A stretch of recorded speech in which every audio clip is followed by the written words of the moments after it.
और जब आप प्रमोशनल इंटरव्यूज करेंगे तो एक सवाल आपको बार बार पूछा जाएगा, तो मैं सबसे पहले आपको पूछ ही लेता हूँ, so that you have a trial run on it, कि मनोज बाजपेयी के साथ काम करके कैसा लगा?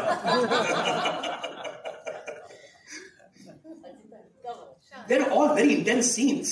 Yeah, I think that was for me one of the key reasons. It was working with Kanu, my desire to work with Kanu and my desire to work with Manoj.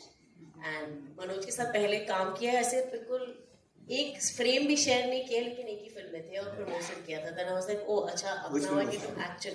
गली Gulia in the shadows. So here at least. I got to actually play off him and to work with Kanu. So that was of course a very very key pull towards the film, and it was amazing. I mean it's like bolte na ki if you feel like you're in a playground of acting or working and doing things where you're having fun. When I always say that hard work, people say there's so much hard work, but you only feel like it's hard work when it's something you don't like doing. But when you like doing something, it's somebody else's perception that you're working hard. You might be tired, you might be whatever, but you're so consumed in it, you're so energized by it that it doesn't feel like hard work. So this was like being in a playground. Archita? First film with Manoj. First film, guys.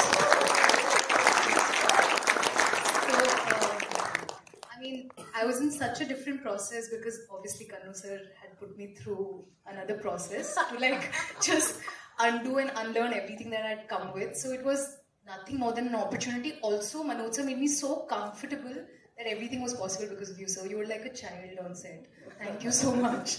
So yeah, it was absolute pleasure. क्योंकि आपने पहली film की है, तो एक और सवाल आपको बार-बार पूछा जाएगा, क्या महसूस कर रही हैं आप? क्या फील कर रही हैं? They were just asking me this. I'm very nervous. I was very nervous, but after we came here and just handed it over to everyone, I was calming my nerves. I'm a little better now, and plus everybody's there to calm me. Coming to the man of the moment, ladies and gentlemen. This is what we would call a crime procedural in some form, with a journalist at the center of it, a crime editor from a newspaper. Usually that genre is very plot-driven, but as you keep watching this film, it seems very, very character-driven. To ask you a very chicken-egg question, where did it start from? The character or the plot, or was it an event? First of all, just before I begin, quick introductions to my co-writer Ishani Banerjee. Ishani. Manas, who edited the film, Manas Patel. Pritam Das, who did the sound design. Siddharth Devan, who shot the film. Me and Ishani were really clear from day one that we wanted it to be a character piece. We weren't so interested in the plot. And that thought came from us starting to think about what is the world that we live in today. And we felt like we are increasingly living in a world where everything is foggy now. And you can't really know who is doing what. Those days are far gone. So I think that was one of the key sort of dive points for the beginning of writing. And right in the beginning, we knew that if that is what we are feeling on one hand, and on the other hand, we are feeling like doing a slightly Faustian kind of piece about this guy who, कहने को तो he is looking for a story, but is he really looking for a story? The moment we had sort of that external and that internal lens, we knew that it cannot be a plot-driven film, and we will have to subvert it at every point, and that is what will make it break a little bit of a new territory. So we wanted it to be procedural, which is more or less like a Faustian sort of character piece. And that character, of course, being Joy Bagh. Joy Bagh? What is it? Joy Bagh. Bagh, is it a real surname? ऐसा होता है, Bagh होता है. हाँ. And that Joy Bagh, of course, being, ladies and gentlemen, Manoj Bajpayee. What drew you to Despatch? What drew you to Despatch? What drew you to this film? Kanubhai, yeah, we've been talking to collaborate for a long time, and that happened after I watched his Titli. And also I was looking to break away from all my aspirations and goals and ambitions. And somewhere I felt that, and it all started happening pre-Gangs of Possible with me, where I realized that nobody is going to give me what I want. I have to look for it.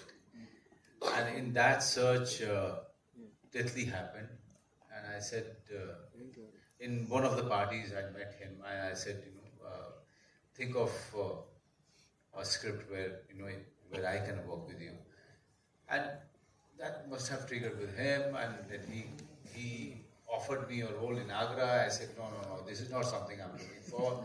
Then he came up with this one. I said, let's go ahead and do this, and that's how everything started rolling. But what I realized in the process that as an actor, if you really want to do something beyond your ambitions, beyond your goals, beyond your aspiration, then you have to look for the people who can make it happen. And many of the directors, succeeded in doing that with me. But here was a director who was tedious, difficult, demanding, very demanding. Kanu Behl is not somebody that you can digest too easily. I must tell you. He makes you cry. He makes you angry. He makes you feel tired. He makes you feel exhausted. But there is something new coming up, and I could realize that. And somewhere in the middle of it, I completely surrendered to him. I said, okay, do whatever you want to do. You want me to go naked? I'll go naked, man. Just wrap it up. Not wrap you up, wrap the scene up. But in all of, though he gets very upset with me that I talk like this, but that's the beauty of him, that he takes you to a point where you start, searching or looking at yourself very differently as an actor or as a person. मैं तो इनसे उम्र बड़ा हूँ. अब मैंने हमेशा कहा है कि तू मेरे पास बहुत लेट आया है. मैं अपने 30 साल की उम्र में होता ना, कम से कम 5 फिल्म कर चुका होता तेरे साथ. अभी नहीं कर सकता क्योंकि एक ही फिल्म में मेरे घुटने की प्रॉब्लम हो गई. क्योंकि एक ही भागने का शॉट ये कम से कम 40 टेक लेता था. And that was exhausting. Then what you see here, the end result, what he is going to keep in the edit, that is the time you realize what he was looking for. Maybe I'll be much better in the second film of mine with Kanu Behl. We're going to top this. Yeah, that's amazing. भागने से याद आया, I think the scenes where you are running out of office or school bag पहन के, it is a very quintessential journalist scene. Have you made friends with a lot of journalists and figured कैसे भागते हैं वो office से, किसी भी office से? पता है मुझे 8वें टेक में ये लगा, क्योंकि वो लास्ट शॉट था. 8वें टेक में ये लगा कि ये मैं 8 बार भाग के जा रहा हूँ, और ये जो जूता पहना है उससे मैं स्लिप कर रहा हूँ, मैं भाग नहीं पा रहा हूँ.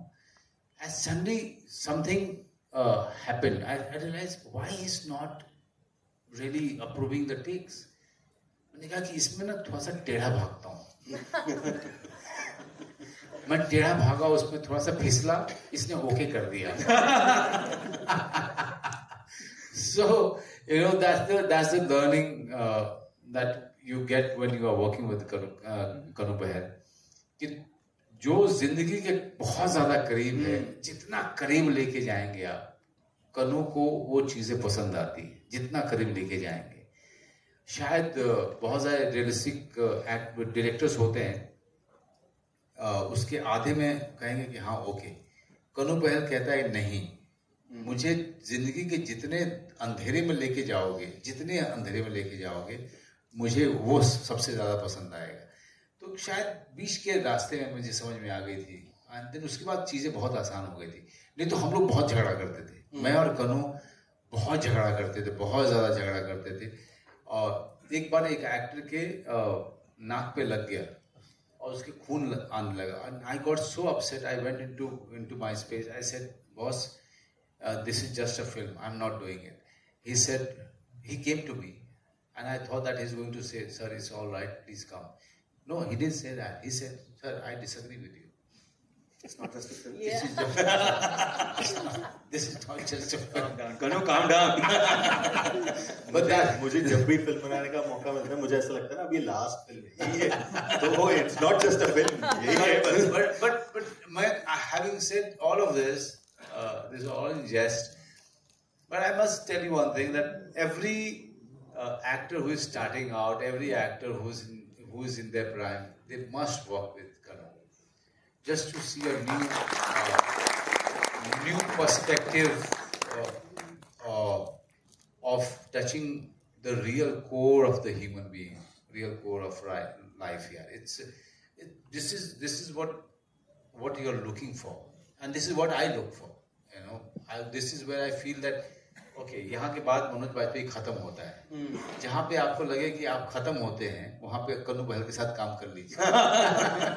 No, you feel that, Manoj. I mean, the scenes, for instance, like the sex scenes, for instance, or even the police raid, they seem so completely non-choreographed. It is the way it would be. That's a hard unlearning for an actor. कि exactly वैसा ही होगा. जब police red तो ऐसा ही होता होगा. ऐसे ही होता होगा. और सेक्स सीन में मैं क्या बताऊं, I am very sorry girls, but मेरे लोअर बैक चला गया था. खत्म हो गया था क्योंकि ये साहब जो है 35 टेक के बाद शुरू होते हैं. तो अगर कोई मुझसे एक्टर पूछेगा कि how to deal with Kannu Bahl, I will say please strengthen your lower back.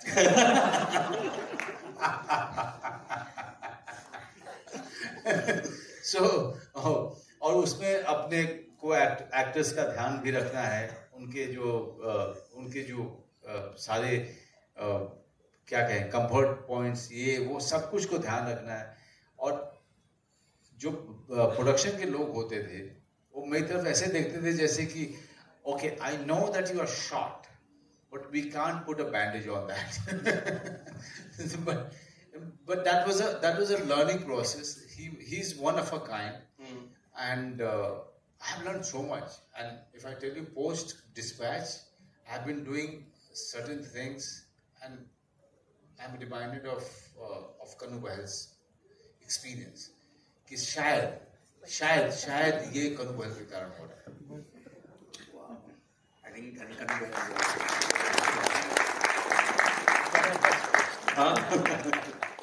Chali, let's talk about the film in that case.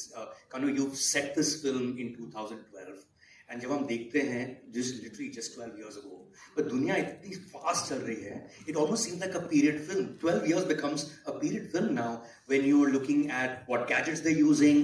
2000 के notes दिख रहे हैं. Was it tough to even pull off 2012 in 2024? Not particularly. I've been used to it. I mean, I think I've realized that I like a certain sort of timelessness in what I do. So even if you look at Titli or Agra, there's, I find it much more interesting not to really commit to a period of time. And maybe it's also because I was growing up in that period, so a lot of that is there. But I find that timelessness is slightly interesting because if you're not able to pin a particular time, the time and space within the film opens up for you in many more interesting ways. Right. Because suddenly you're not trying to place yourself in any particular place. So no, we were not even trying to do 2012 specifically. Right. In fact, if you look at the film closely, there are things to confuse you whether it's 12 or not.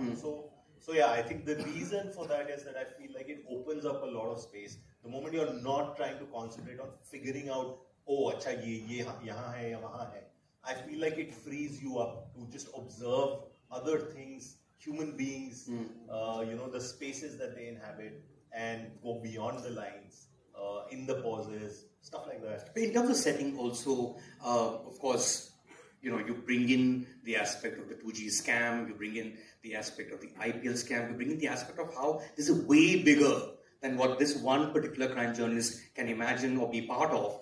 Did you at any point in time think of, because your first film was about carjackers back in Delhi, did you ever think that maybe you could have placed this in Delhi, or was Bombay always the muse for this movie for you? No, I think Bombay just intuitively felt right, always, all the time. Also because with Titli and to a certain extent Agra, I had done Delhi. Right. I had said a lot of what I had to say about those spaces. And yeah, I mean, I'd now been in Bombay when we started shooting the film in 2021. I had been in Bombay now for almost 15 years, and I felt like saying something. I had a certain degree to say about the city itself. So yeah, it just felt right. You know what felt even more right for someone like me, and I can see a lot of journalists in the room as well, it felt very close to home. Like your opening scene when you're in a newsroom, and I can see them nodding as I say this. We've all grown up professionally in a newsroom, and I just love the way that there's a calendar at the back. तो तब मुझे पता चला ये 2012 है. You don't write 2012. Thank you very much for not doing that. This is a world where digital technology or digital media is happening. That's the first scene. We're going from print to thing, and then usually in a conversation. बोलना पड़ता है कि spoiler alert, but यहाँ spoiler क्या अभी तो देखी आपने film. Can't do a spoiler alert here. This is the story of J.D. Very well-known crime journalist from Bombay. What did you do to get him right, to get that setting right, to get that world right? What was the research behind that?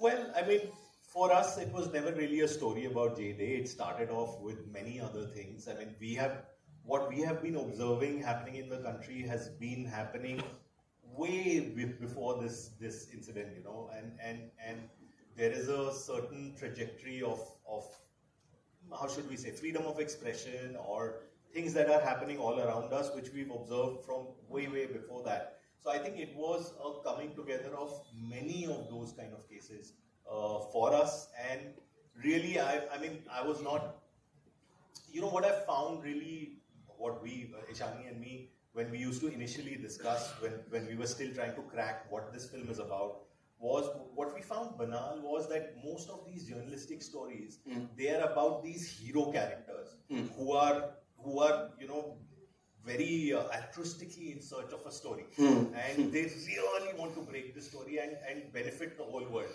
And we always used to discuss that सारे journalists ऐसे क्यों होते हैं? Why are और दुनिया में क्यों नहीं ऐसे? फिल्मों में क्यों होते हैं? Journalists भी तो इंसान होते हैं, journalists भी तो human beings हैं, तो why are we always shown journalists as these altruistic godlike people? So I think our interest primarily was in having an internal world and external world for the film. The internal world is, as I said, the Faustian world of a journalist who has his own needs, who is a human being. Much before everything else, and then balance it out with the gaze of what is happening in the world. So to answer your question, it was a coming together of many things and not just any one particular story. But was J.D. a factor in your head when you were in the scripting process? For instance, the final shot where Manoj's character dies, it seemed like that's exactly where J.D. was shot dead. I think it's Hawaii, I think it's a circle, I think that's exactly the same place, right? And it's called J.D. Chowk now. So clearly not a coincidence. Yeah, I mean, it could be a coming together of many things and many incidents. So yeah, maybe a couple of things here and there are probably built around that story also. But as I said, it's a coming together of many. It's a much larger issue. I don't think it's fair to say ye journalist hai ya wo journalist hai. It's a much larger. I feel the film is pertinent to now the world that we live in, and it would be really reductive to just name one person, because there are at least 100, if not more, journalists that have faced this and that have lost their lives to something like that. Yeah. Right. I mean, the more specific you get, the more universal it gets anyway. Abhi aap sabne ye film dekhi hai, in the sense that you shot it when you did. 2021 is when you began rolling. Yadein taza ho gayi hain. And I'm going to end with the last question, which is your favorite scene from Despatch, starting with you, Shahana. Do you have a favorite scene? If somebody has a favorite, start. We can start with the person who remembers. Achita, you should remember every scene. This is your first film. I only got my part of the script, so I actually didn't know the film. When I watched it, that's when I actually got to know what the film is about. And I love Shahana and Manoj sir's scene in the house when she was, she wants a baby, and that was my favorite scene. But for me to be in the moment with Manoj sir was my book signing scene. I really felt like I was there, and I don't know, whatever happened, happened. So it was just a very in the moment thing. For me, it was the scene at the docks. That whole thing with going with the cops, the initial interaction where The police raid. Yeah. and then the whole thing of the pictures and the fight and his nose break. I think that it incorporated what we were talking about, the messy human reality of things as opposed to the glorified we caught the guys kind of syndrome. I thought it was beautifully done, and it just kind of had the right amount of situational humor, confusion, fear, like so many aspects to it, and like the way Manoj reacts also when his nose is hit. I mean, all of it was wonderful. I love that. Which was the toughest scene in the movie? For you to It was the scene she was talking about, but that was because we were shooting. I keep saying we have such weird occupational hazards. So we were doing the scene and we were doing that scene for 1.5 days. Kanu likes to shoot one scene a day, which is wonderful because I think you really kind of can explore and also tire yourself out beyond the usual ideas and everything. Except that it was a making out scene and we were in the thick of monsoon in Bombay, and so we were doing the scene. I know we were in Delhi at that time. Actually, we were shooting in Delhi, and basically it was tough only because I started getting what you call a stubble burn from kissing him. Okay, too much information, guys. Yeah. Too much information. But that was the toughest thing because you had to keep pretending like it was not there and go on, and the next day as well. So it's these weird, tiny things that become occupational hazards. But but I think we've done a lot of work in the workshops. I think the greatest thing about Kanu is the workshop period where everybody we all did workshops for 10 days, individually and together. And in that process, you kind of unpack so much of the character and your dynamic with the other person that on set, that's when, like I said, you're playing. So then you can really kind of let loose and forget about the groundwork is already done. So there was a process of, this whole idea of you think, like you're doing 40 takes. Yes, it is. It's hard in a sense, but it's not like when you start, you know what your 40th take will be. But one scene, she was so fantastic, and he was very right. Where he came to me and said, "क्या कर रहे हो? थोड़ा सा और focus करो. ये आपको खा जाएगी." What was that scene? No, the scene where you Post the party near the bathroom. Near the bathroom, yeah. And I said कि करूँ यार इस तरह के बकवास मत किया कर तू. मैं कुछ और कर. You've been there, done that. But I knew where he was coming from because मैं खुद ही इतने सारे workshop conduct कर चुका था कि playing with the actor's mind and all that. लेकिन I was looking for something else and he was getting desperate. But what I loved about the scene where Shahana and my character, they fight near the lift. That was the scene where I felt something was happening, something very unique was happening. Where when an actor really he just loses it, everything gets blurred. The actor and the person. That is the time I feel that You're in the zone. Yeah, in the zone, and that is a scene that you always remember. But that doesn't happen all the time. It happens sometime, and that was the time it happened to me. Or the time when I'm in Delhi and I suddenly realized that she's just dropped in there, and the whole fight, and I'm throwing her stuff out. That was also a time I felt it was happening. Also, when I come back from London and Archita's character is sleeping and she asked me how was it, that is the time when I get a call and I'm naked, I'm running to the balcony and I'm talking to the person on the phone. That was a zone I just kicked in. So these are the points you remember. You don't remember the entire film because not only that you're in the process, but also somewhere you have a director like Kanu Behel who is actually, you know, on top of everything. But ये सब चीज़ें आपको याद रहती है जहाँ पे character और जो पर्सन है एक्टर है वो ब्लर हो एकदम से वो लाइन ब्लर जब हो जाती है these are the things that you remember and those are the things I will always remember क्योंकि वहाँ पे मैं अपने आप को भूल चुका था एंड कैरेक्टर वाज प्रिवेलिंग सो यही सब चीज़ें मुझे याद है